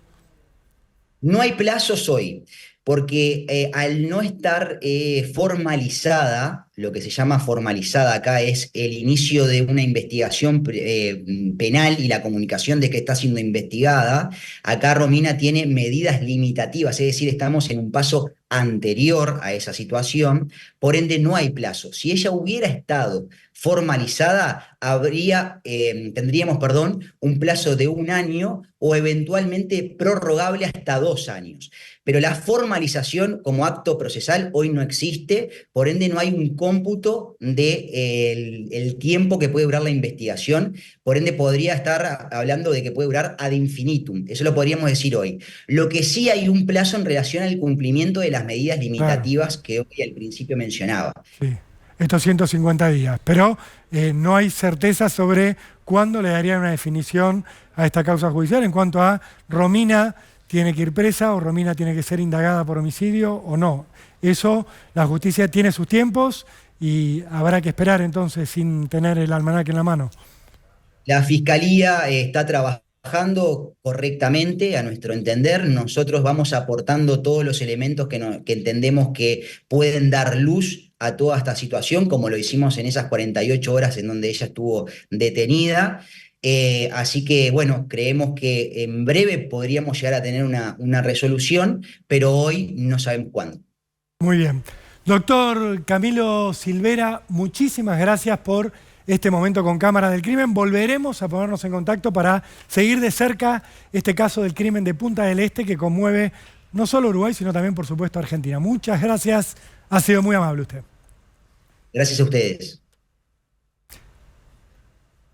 Bien, nos hemos trasladado, como ustedes ven, a otro espacio para hablar de algo diferente, para salir un poco de la actualidad, para meternos en esa sección que tanto nos gusta, no por las características de los casos que contamos, sino porque nos permite repasar un poco lo que es la historia criminal argentina. Estamos ya con Miguel Paradiso, aquí lo ven, hola Miguel, compañero de siempre, de fierro, en esta tarde. Sí, señor. Vamos a poner ya mismo la música de Creedence, porque estamos ya en lo que es el desarmadero. Estamos ya haciendo la introducción de una historia que es de una tristeza realmente difícil de hacer carne. Es difícil ponerse en el lugar de la familia que ha sufrido esta historia que les vamos a contar hoy. Porque es una historia que, como tantas otras en la Argentina, no tiene final. Es una historia que tiene fecha de comienzo, marzo de 1997, pero que aún hoy no tiene un cierre. No se ha escrito el último capítulo de la historia de Bruno Gentiletti. Es un caso que en su momento conmocionó a toda la provincia de Santa Fe, en particular a dos localidades, a Las Rosas y a Rosario, pero que también tuvo alcances nacionales, porque es una historia donde uno fácilmente puede ponerse en el lugar de los protagonistas. Y los protagonistas involuntarios, por supuesto, de esta historia, son los integrantes de la familia Gentiletti, una familia que vivía en la localidad de Las Rosas, formada por el papá, Claudio, la mamá, Marisa, y por 5 hijos, 5 chiquitos. Gisela tenía 6 años, Franco tenía 7, Bruno tenía 8 para el momento de esta historia, Martín tenía 10 y Belén tenía 11. 5 chiquitos de entre 6 y 11 años. Uno de ellos acababa de cumplir años, Franco, en la semana del comienzo de marzo de 1997, había cumplido los 7 años. Y por eso, aquel domingo 2 de marzo, la familia Gentiletti decidió hacer un paseo, una excursión, para pasar aquel día de fines de verano en un lugar archiconocido por los rosarinos y por todos los que alguna vez hemos visitado esa ciudad hermosa, que es la playa de la Florida. Ahí sobre el río Paraná, un lugar soñado, donde hay balnearios, donde uno se puede meter al agua, donde uno puede pasar un día de playa en la arena, hay bares, hay sombrillas para alquilar, mucha gente se las lleva, hay un control en la entrada y en la salida para obviamente tener cierto orden sobre lo que ocurre, para que no se desborde la playa, para que los guardavidas puedan hacer su trabajo, para que todos la pasen bien. Aquel fin de semana de marzo de 1997, aquel domingo, la familia Gentiletti se sube a su auto temprano por la mañana en Las Rosas y se va para Rosario. Viajan casi una hora, llegan a Rosario, estacionan en los puestos de estacionamiento que hay en la calle junto al balneario de la Florida, bajan con la heladerita, con la sombrilla y se ubican sobre la arena. Hacía mucho calor aquel día, por lo cual Claudio, el papá de la familia, rápidamente se fue para el agua. Se fue con sus 2 hijos mayores, con Belén y con Martín. Fueron a bañarse, a meterse al agua. La mamá se quedó en la orillita, junto a los 3 chicos menores, a Bruno, que tenía 8, a Franquito y a Gisela. Marisa se queda ahí en el borde del agua, juegan un poco con el subir y bajar del río, juegan con la arena, hasta que en un momento los chicos estos 3 nenes, le piden a la mamá permiso para ir hacia la zona de los juegos que hay en el balneario. Juegos de plaza, juegos que tienen que ver con un tobogán, con hamacas, con una de esas camas saltarinas para jugar un rato, para tirarse, para reírse. Esa era la idea de Bruno, de Franco y de Gisela. Marisa obviamente les dijo que sí, el lugar es seguro, es un lugar familiar, y aparte a ella le da la posibilidad de ponerse a preparar, a alistar lo que iban a almorzar en ese mediodía del 2 de marzo. Pasan unos 20 minutos, la madre ve que sus hijos están jugando, ve también a su marido con los hijos mayores en el agua, acomoda todo para comer. Pasada media hora, empieza a llamar a sus familiares, a su marido, a los chicos, para que se vuelvan a reunir para comer. Así fue como Claudio salió del agua con los 2 chicos mayores, se acercó a su esposa, tenían hambre, bueno, a ver qué vamos a comer, que has preparado los sanguchitos, cómo los repartimos, que vengan los chicos. Aparecieron los 2 menores de la familia también, Franco y Gisela, se acercaron a su mamá, a su papá, a sus hermanos mayores, y Marisa rápidamente se dio cuenta de que faltaba su hijo del medio, de que faltaba Bruno. Bruno, que había estado con Franco y con Gisela en los juegos. Bruno no estaba.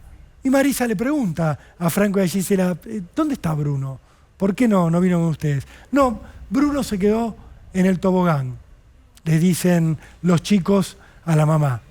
La mamá, intranquila, porque se habían separado los chicos, mira hacia la zona de juegos, mira hacia el tobogán, que estaba a casi 100 metros de donde ella estaba ubicada, y no lo ve a Bruno.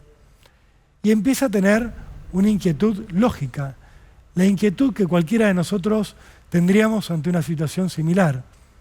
Uno de tus hijos no está. Quienes lo acompañaban ya no lo están acompañando, están con vos. Y el nene no se lo ve donde supuestamente tendría que estar. Ante esto, Marisa deja a sus hijos, deja a su marido y se va hacia la zona de juegos, va hacia el tobogán y ahí descubre que Bruno no estaba. Bruno no estaba en el tobogán, Bruno no estaba en la cama saltarina, Bruno no estaba en las hamacas, Bruno no estaba.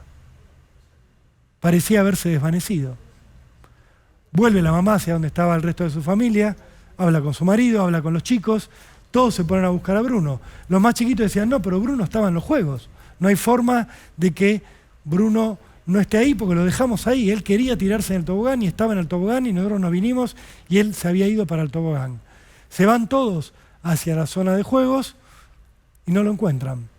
El papá se va de vuelta al río a ver si Bruno se había metido solito al agua, pero Bruno no estaba en el agua. La mamá se va hacia la puerta de ingreso hacia el sector de la playa, que tiene un molinete, habla con los guardias y los guardias le dicen, mire, no hay forma de que su hijo haya salido porque acá no dejamos salir a los chicos. Los chicos no pueden salir solos. Si salen, tienen que salir con un adulto. Si no, los frenamos y le decimos, vení con tu papá, vení con tu mamá, con tu tía, con el adulto que te está acompañando. No hay forma de que Bruno se haya ido de la playa por acá. Pero la mamá empieza a dudar de esto también. ¿Por qué? Porque 2 de sus hijos mayores, habían salido unos instantes antes de que ella se acercara a hablar con los guardias, habían salido porque habían visto que cruzando la calle había otro sector de juegos. Entonces se les había plantado una duda lógica. Quizás Bruno no se había quedado en el tobogán que decían sus hermanitos, sino que había cruzado la calle y se había ido a los juegos que estaban enfrente. ¿Por qué genera tantas dudas esto a Marisa? Porque sus hijos habían salido solos por ese molinete que los guardias le decían que era infranqueable para menores sin compañía. Habían salido y habían vuelto a entrar, buscando justamente a Bruno, y nadie los había frenado. Con lo cual la posibilidad de que Bruno hubiera salido existía, era cierta. Van a hablar con el guardavidas, empiezan a buscarlo a Bruno en el agua, a ver si se había metido, no estaba en el agua. Les preguntan ya desesperados a todas las familias que estaban pasando ese domingo en la playa si habían visto a Bruno, lo describen cómo estaba vestido y nadie les da una respuesta. No había ningún testigo que pudiera dar fe de que Bruno hubiera estado vagando entre las familias. No había ningún testigo que dijera que Bruno se había metido al agua. Y aparte había un dato en todo esto que les voy a anticipar. Bruno padecía una otitis secretora. Era algo que lo molestaba mucho a él. Lo habían operado, le habían hecho una pequeña intervención para ponerle un adminículo en uno de sus oídos, y él tenía que usar sí o sí tapones para entrar al agua. Marisa luego recordaría que aquel día, cuando llegaron a la playa, cuando se acercaron al río a jugar, a chapotear un poco sin meterse, Bruno le había dicho: mamá, el agua es fea, es agua marrón, a mí no me gusta. Ella le ha dicho: no, pero Bruno, el agua es linda, está limpia, te puedes bañar. No, mamá, me olvidé los tapones. Y yo no me meto sin los tapones al agua porque después me duele, porque aparte me dijeron que no lo haga, así que no, yo no me voy a meter al agua. Marisa tenía muy claro esto. Lo tenía tan claro que se lo dijo a los guardavidas y se lo dijo al caer la noche también a la policía, cuando ella va y hace la denuncia junto a su marido por la desaparición de su hijo Bruno Gentiletti, de solo 8 años. Y enseguida le empiezan a hablar de la posibilidad de que Bruno se hubiera metido solo al agua y se hubiera ahogado. Le empiezan a hablar de un accidente, algo en lo cual ella no creía. Vamos a escuchar ahora cómo hablaban los papás de Bruno en aquel momento, apenas unos días después de la desaparición de su hijito de 8 años.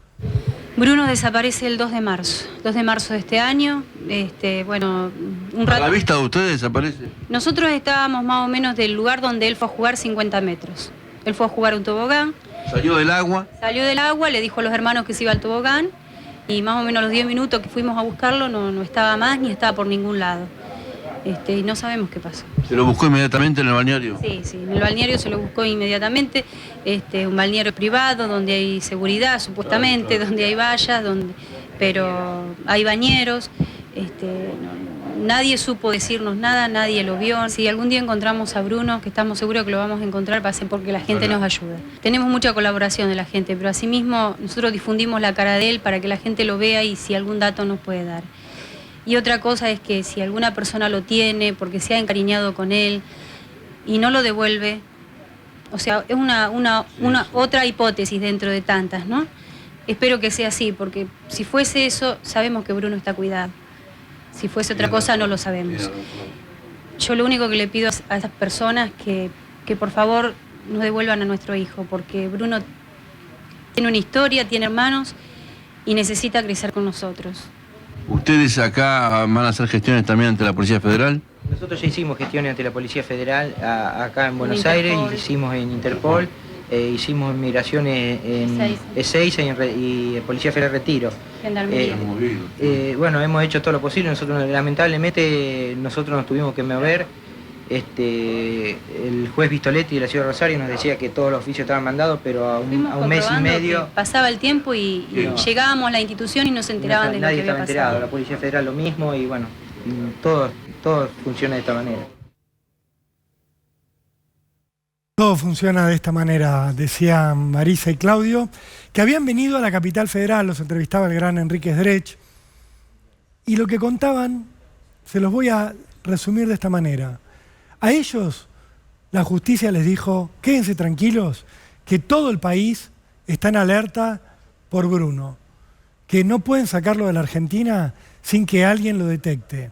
Cuando ellos vienen a Buenos Aires, hablan con la gente de Interpol, ya había pasado más de un mes de la desaparición de Bruno, y la gente de Interpol le dice: a nosotros nadie nos avisó que hay un chico que se llama Bruno Gentiletti que está siendo buscado y que tiene obviamente una restricción para salir de la Argentina y que si es detectado en algún paso fronterizo o fuera del país tiene que ser reportado a las autoridades argentinas. Justamente Interpol se encarga de coordinar con otras policías. No le habían avisado a Interpol.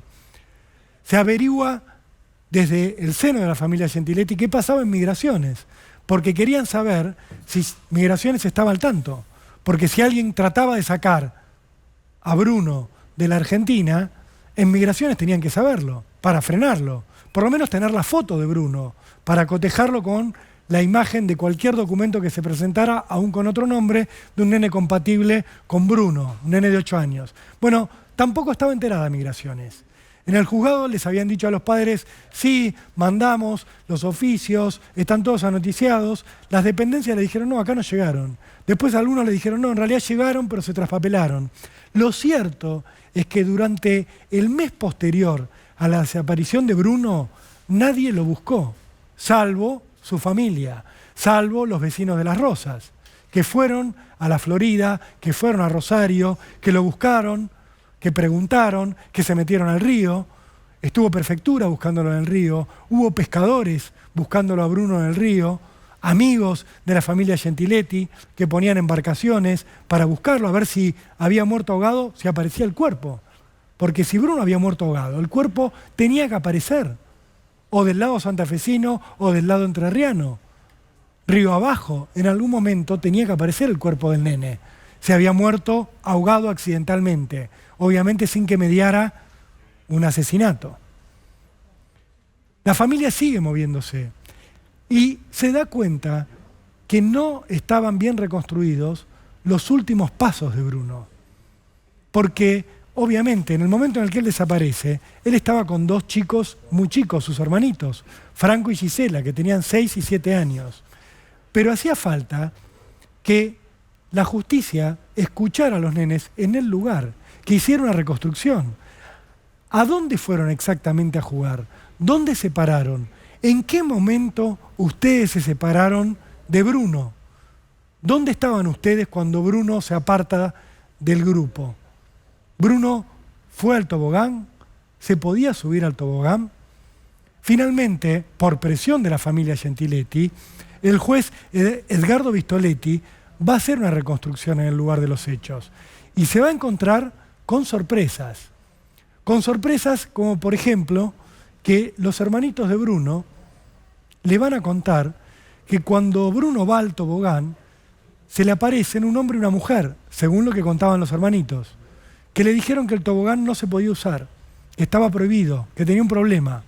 2 adultos, de los cuales en los meses anteriores, en los meses 3, 4 meses que llevaba la búsqueda, nadie había hablado. Un hombre y una mujer que habían tenido contacto con Bruno. Entonces, ¿cómo era posible que nadie supiera de esto? ¿Cómo era posible que la policía no hubiera llegado a encontrarse con algún testigo que hablara de estos 2 adultos que se lo podrían haber llevado secuestrado? Vamos a ver una nota de aquel momento, de cuando se hace la reconstrucción, lo que se decía en ese entonces. Vamos a tratar de dilucidar los últimos en que fue visto Bruno Gentiletti. Quiero ver si se puede aclarar ciertas... ¿Cuáles son las dudas? Los interrogantes, el planteo. Sobre todo la ubicación del chico momentos antes de que se lo haya perdido de vista. Fundamentalmente eso para poder determinar si pudo haber ido al agua o pudo haber salido por alguna de las puertas de por aquí, solo o acompañado. Yo y mi hermana estábamos en el agua con mi papá y Bruno, Gisela y Franco se fueron a jugar al tobogán aquel azul allá. Pero estaba cerrado y después se fueron a la colchoneta esa, a la cama elástica. Nosotros estamos seguros que él salió del agua, no hay nada que nos pruebe que él quedó en el agua. ¿Algún movimiento raro en ese momento? ¿Mucha gente había? Había gente, había bastante y al poco rato se llenó, fue impresionante la cantidad de gente que había, todo eso era el momento en que más entraba gente.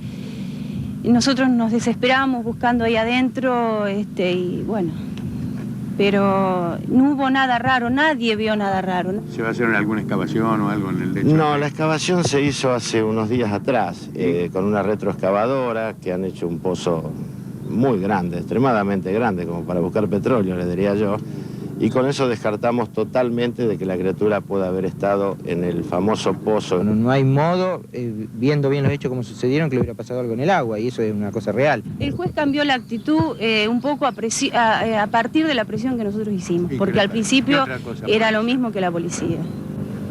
Concretamente la policía del primer momento, Maldonado, que estaba en cargo de la investigación, bueno, el segundo día ya dijo, mira, en realidad que te toca vivir a vos, el chico se ahogó y no lo vamos a buscar. Yo lo único que pido es que es que acá estamos nosotros, de que Bruno tiene una familia y que no nos quiten la posibilidad, siempre lo dije, de que él crezca con nosotros. No tiene sentido, no tiene sentido. No tiene sentido, decía Marisa, y realmente no tiene sentido, no tiene explicación. Cuando se calculaba que Bruno hubiera cumplido 18 años, se hizo una reconstrucción de cómo sería su rostro, ya adolescente.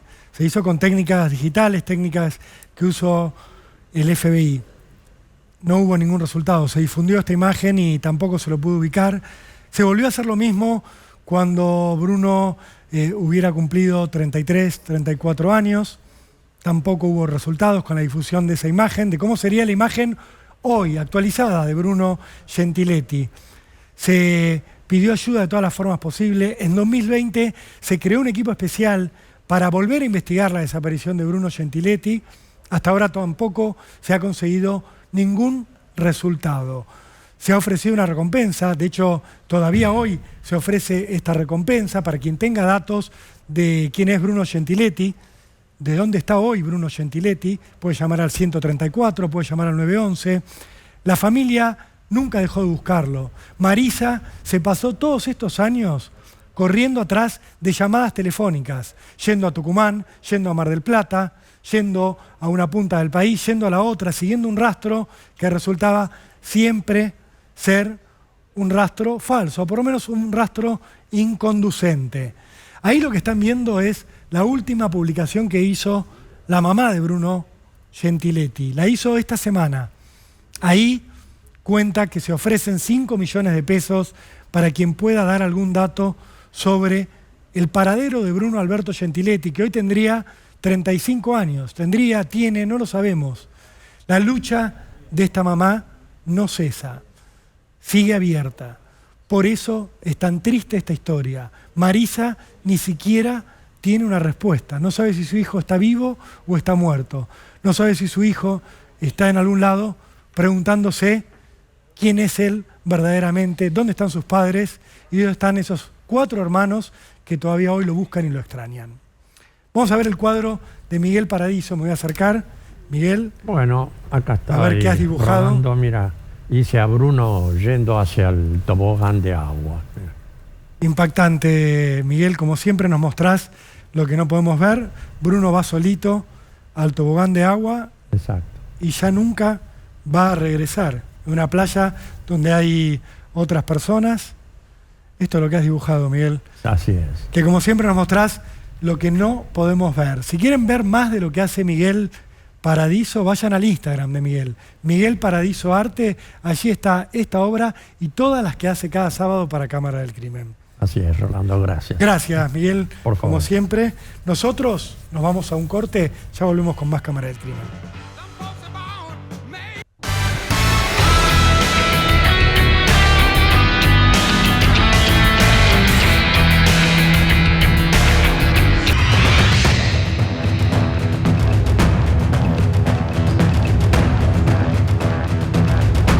Bien, amigos, seguimos con más Cámara del Crimen para ocuparnos ahora de un misterio, de un crimen que no tiene respuestas todavía. Estoy hablando de un joven que se llamaba Pablo Barrios, que tenía 27 años, que trabajaba en un supermercado, que tenía una familia con la que vivía en Claypole, que el 11 de abril de 2023 salió de su casa, se tomó un colectivo, se fue hacia la zona de Quilmes. Luego se tomó otro colectivo, llegó hasta la ribera de Quilmes, bajó hacia el río y desapareció. Su familia, por supuesto, empezó a buscarlo de inmediato, hasta que 4 días más tarde se encontró con el peor final, con lo que nunca hubieran querido saber. La policía les dijo: encontramos a Pablo Barrios, estaba muerto, encontramos su cuerpo. ¿Dónde? En el río, estaba flotando. ¿Cómo? Dijo la familia. ¿Cómo estaba en el río? Sí, evidentemente se suicidó, le dijo la policía a la familia. Pablo Barrios, ahí estamos viendo escenas del momento en el que levantaban el cuerpo. Le dice la policía a la familia: había dejado una carta suicida, él decidió quitarse la vida, así que acá no hay mucho más para investigar. A la familia esto no le cerraba, por supuesto. Pablo tenía una pareja que se llama Ana, que está aquí con nosotros, y que fue la primera en darse cuenta de que había muchos elementos que no cerraban con esta versión que presentaba la policía, que nada indicaba que se había tratado del suicidio, todo lo contrario, que estaban ante un asesinato, entre otras cosas porque Pablo Barrios estaba atado, entre otras cosas porque la autopsia hablaba de un estrangulamiento, entre otras cosas porque a Pablo lo habían golpeado. O sea, aquí hubo un asesinato que la policía y que la justicia quiso hacer pasar por un suicidio. El tema es que, pasado casi un año, todavía no se sabe quién mató a Pablo, no se sabe por qué mataron a Pablo, y hay demasiada inacción alrededor de todo esto. Por eso estamos aquí con Ana, que fue pareja de Pablo y que fue la primera en empezar a ver las irregularidades que había alrededor de la versión del suicidio. Ana, gracias por estar aquí en Cámara del Crimen. Quería que me cuentes un poco cómo te diste cuenta vos de que a Pablo lo habían asesinado. ¿Con qué te encontraste? El día que lo enterramos, después la DDI de Quilmes se acerca al departamento donde él vivía con su mejor amigo para citar a declarar a uno de sus amigos. Yo estaba en el lugar, también fui. Bueno, me preguntaron quién era, le conté que era su expareja. Me tomaron declaración y ellos en todo momento me decían que, bueno, que había elementos que a ellos les hacía creer que él se había suicidado. No me daban detalles. Me preguntaban si él sabía hacer nudos, si él podía llegar a atarse solo.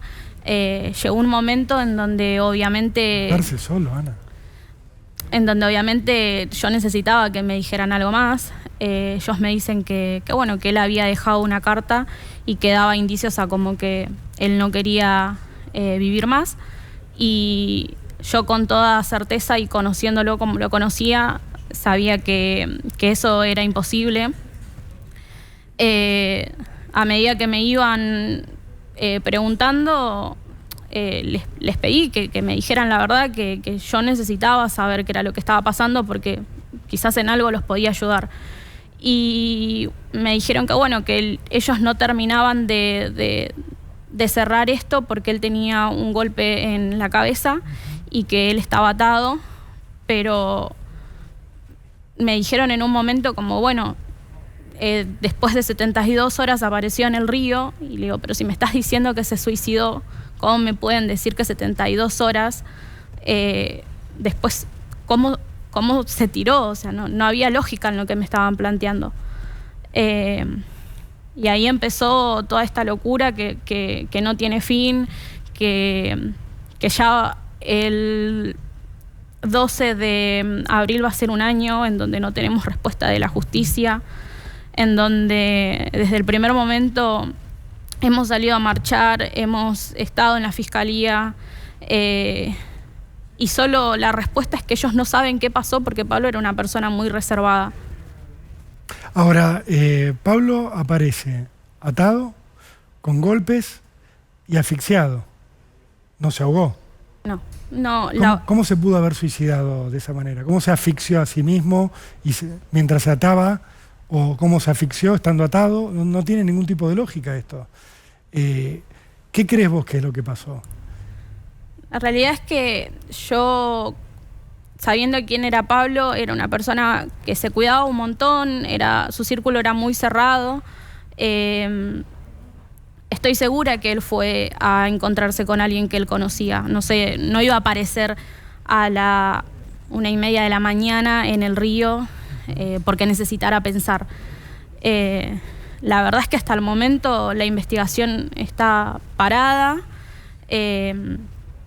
Hace poco tiempo recibimos sus celdas telefónicas, sus últimas comunicaciones, las cuales no nos llevan a absolutamente nada. Desde el primer momento la policía me dijo sus últimas, dónde habían saltado sus antenas telefónicas, y la fiscalía lo tiene recién ahora. Claro. después de casi un año. Recién ahora recibe el resultado de estas pericias que son claves para tratar de reconstruir los últimos pasos de Pablo. Hay una cámara de seguridad que lo muestra Pablo, que lo muestra por última vez con vida. Ahora vamos a ver, ¿qué es lo que se ve acá, Ana? Ahí se ve cuando él baja del último colectivo que toma, el 85, y cruza a la ribera, o sea, ya a la parte del río. Sí, en Quilmes ya. Va hasta casi el club del Pejerrey y vuelve y se lo ve según... O sea, esa es la última cámara, no hay nada más. Él baja al río. ¿Y él baja al río solo? ¿Baja alguien más al río?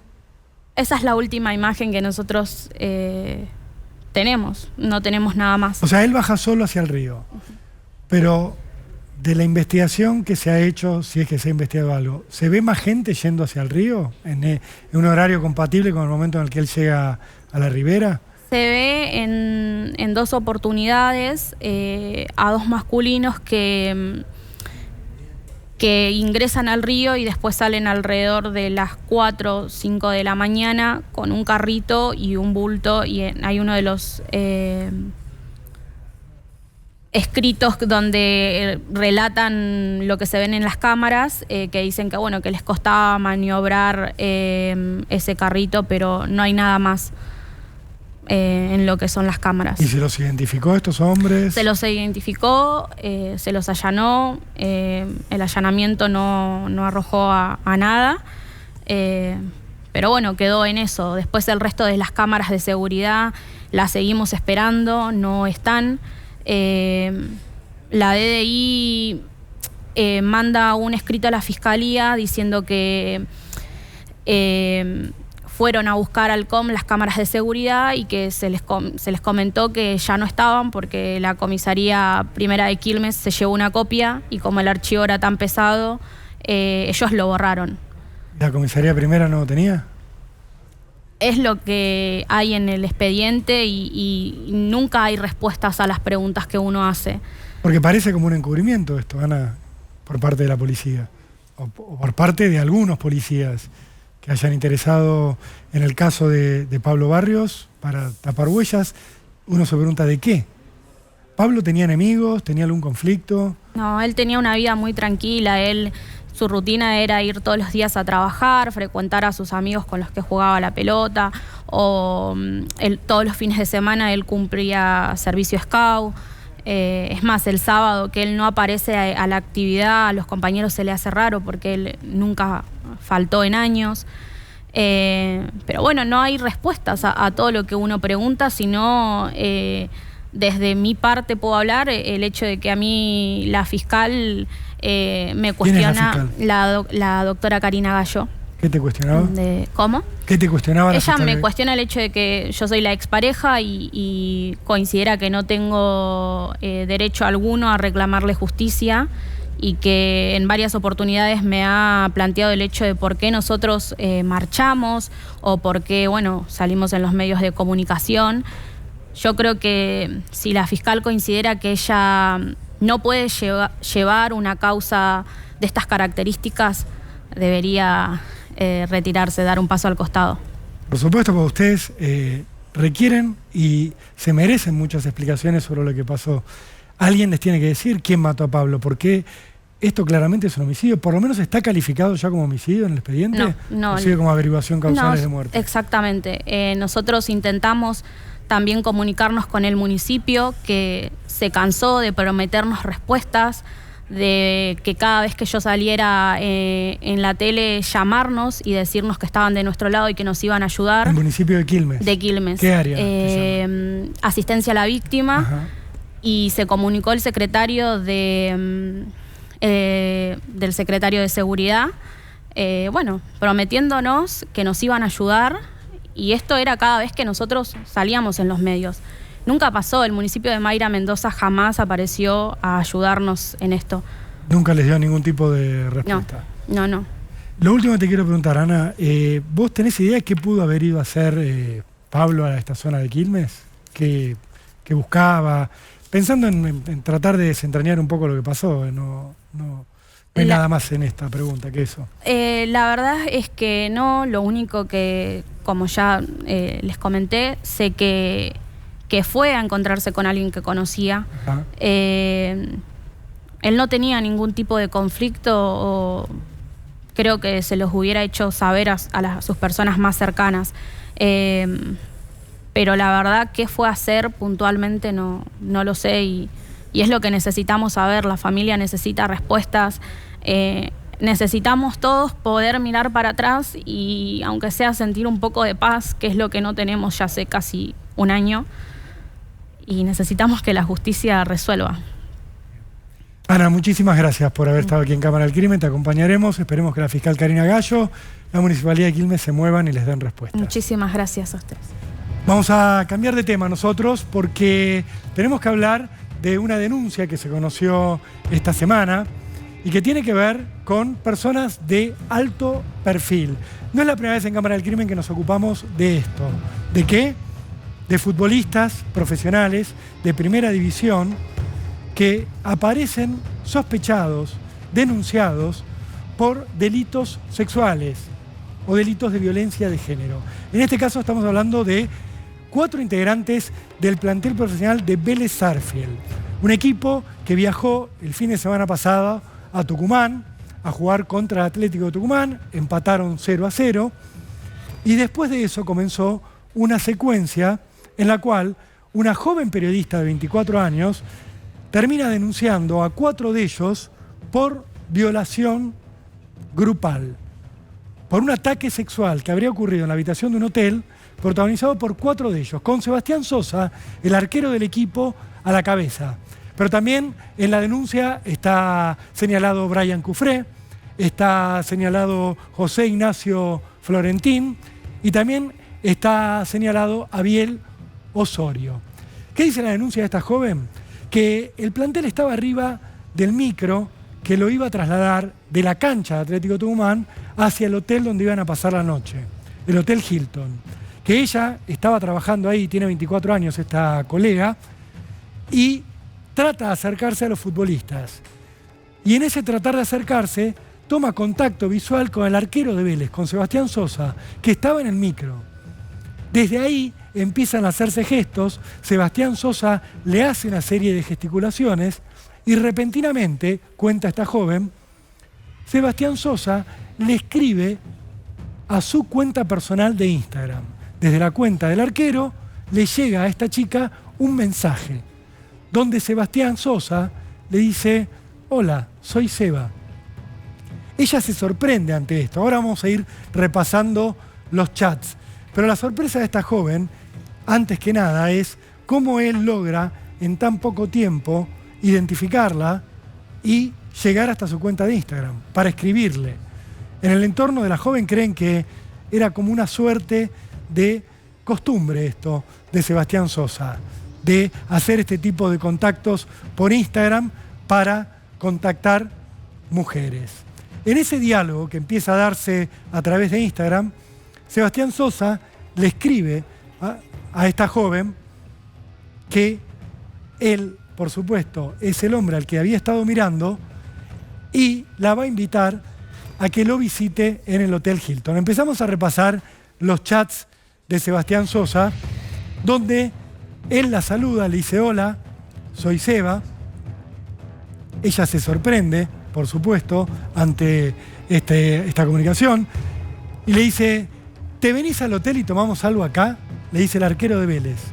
La joven le responde: ¿en qué hotel estás? Lo que muestra que ella a priori no tenía ninguna intención de tener un contacto posterior, que era una invitación que le estaba haciendo el arquero. Sosa le dice: en el Hilton. Estoy acá en el Hotel Hilton. Le va a decir: venite para acá, fíjate si conseguís Fernet y fíjate cómo entrás sin que te vea nadie.